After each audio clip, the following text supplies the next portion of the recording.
Hello everybody, and thank you for sharing your time with me. I'm sending this message through various different channels to reach my dear Russian friends and the Russian soldiers serving in Ukraine. In 1961, when I was 14 years old, a very good friend of mine invited me to come to Vienna and to watch the World Weightlifting Championships.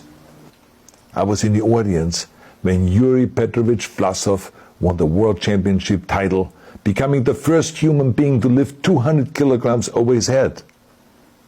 And somehow a friend of mine got me backstage. All of a sudden there I was, a 14-year-old boy, standing in front of the strongest man in the world. I couldn't believe it. He reached out to shake my hand. I still had a boy's hand. He had this powerful man's hand that swallowed mine. But he was kind, and he smiled at me. I will never forget that day. Never. I went home and I put his photo above my bed to inspire me when I started lifting weights. My father told me to take down that picture and to find a German or an Austrian hero. He got really angry and we argued back and forth. He didn't like Russians because of his experience in the Second World War. You see, he was injured at Leningrad, where the Nazi army that he was part of did vicious harm to the great city and to its brave people. But I did not take the photograph down, no, because it didn't matter to me what flag Yuri Vlasov carried. My connections to Russia didn't stop there, by the way.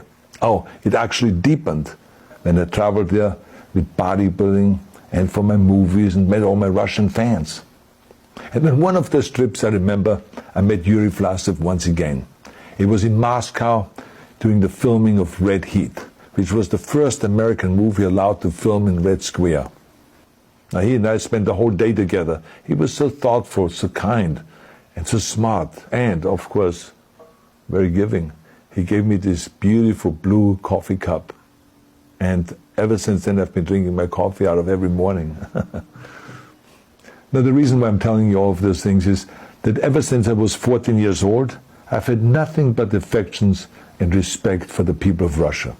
The strength and the heart of the Russian people have always inspired me.